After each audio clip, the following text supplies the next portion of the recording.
اعوذ باللہ من الشیطان الرجیم، بسم اللہ الرحمن الرحیم۔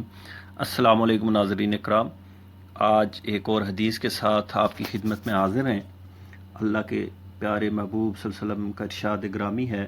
القرآن حجت لک او علیک،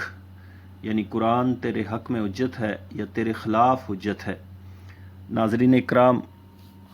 علماء اکرام جو ہیں انہوں نے قرآن پاک کے 5 حقوق بتائے ہیں جو ہر مسلمان کے ذمہ ہیں، جن میں سب سے پہلا حق یہ ہے کہ اس کے اوپر ایمان لایا جائے، اس کو اللہ تعالیٰ کی آخری کتاب سمجھا جائے۔ دوسرا حق یہ ہے کہ اس کی تلاوت کی جائے۔ تیسرا حق یہ ہے کہ اس کو سمجھ کر جو ہے وہ پڑھا جائے، اور چوتھا حق یہ ہے کہ اس پر عمل کیا جائے، اور پانچواں حق یہ ہے کہ اس کو پھیلایا جائے۔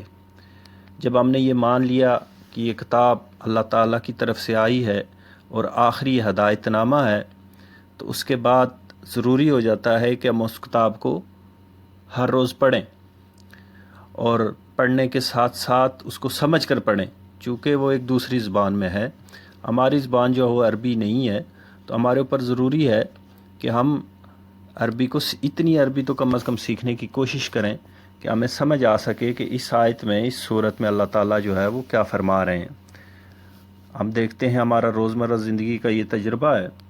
اور مشاہدہ ہے کہ ہم روزگار کے لیے، اپنے ہنر کے لیے، تعلیم کے لیے دوسری زبانیں سیکھتے ہیں۔ جیسے انگلش ہم اب پہلی کلاس سے سیکھتے ہیں، تو اگر ایک ایسی زبان کہ جس کے سیکھنے کے اوپر ہماری جو ہے وہ دنیا اور آخرت کا انحصار ہے، اور سارا جو ہے وہ اس کے اوپر ڈیپینڈ کرتا ہے، تو اس کو اتنا سیکھنے میں بھی کوئی مشکل عائل نہیں ہے کہ آدمی جو ہے وہ اس قرآن کو تھوڑا سا سمجھ کے پڑھ سکے۔ اس لیے سمجھ کے پڑھنے کے بعد جب ایمان لے آئے، اس کو سمجھ کے پڑھا، تو اس کے بعد تیسری چیز جو لازم آ جاتی ہے وہ اس کے اوپر عمل کرنا ہے۔ جب اس کے اوپر عمل کرنے کی کوشش کریں گے تو اللہ تعالیٰ کی مدد بھی شامل حال ہوگی، اور اس کے اوپر عمل کرنا بھی آسان ہوگا۔ جب عمل کریں گے اس کے بعد جو ہے وہ اس کو پھیلانا بھی ہمارے لیے ضروری ہے، اور چونکہ ظاہر ہے کہ ایک چیز ہم اپنے لیے نفع مند سمجھتے ہیں، تو دوسرے اپنے بھائی کے لیے، اپنے گھر والوں کے لیے، اپنے عزیز رشتہ داروں کے لیے بھی اس کو نفع مند سمجھتے ہوئے ان تک پہنچانا ہمارے اوپر یہ لازم ہو جاتا ہے۔ تو اس طرح قرآن پاک کی یہ جو 5 حقوق ہیں، اس پر ایمان لانا، اس کو جو ہے وہ پڑھنا یعنی تلاوت کرنا، اس کو جو ہے وہ سمجھنا، اس کے اوپر جو ہے وہ پھر عمل کرنا اور اس کو پھیلانا،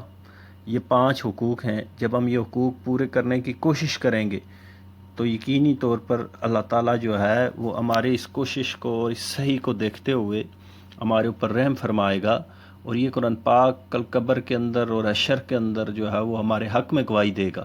لیکن اگر خدا نخواستہ ہم نے ان چیزوں سے غفلت برتی، اس قرآن پاک کو ہم نے کوئی اہمیت ہی نہ دی، اور اس کو نعوذ باللہ ایک قصہ پاری نہ سمجھا، اور اس کو طاق کے اوپر ہی رکھا، تو کل یہ ہمارے خلاف حجت بھی بن سکتا ہے۔ اس لیے ضرورت اس امر کی ہے کہ اس قرآن پاک کو ہم ایک نصیحت نامہ سمجھتے ہوئے اور اس کو کتاب زندہ سمجھتے ہوئے ہم جو ہے وہ ہر روز تھوڑا تھوڑا پڑھیں، سمجھیں، اس پہ عمل کرنے کی کوشش کریں، اور اس کو آگے پھیلانے کی بھی کوشش کریں۔ دعا ہے کہ اللہ تعالیٰ ہمیں قرآن پاک کے حقوق کو سمجھنے اور ان پر عمل کرنے کی توفیق عطا فرمائے۔ والسلام علیکم ورحمۃ اللہ وبرکاتہ۔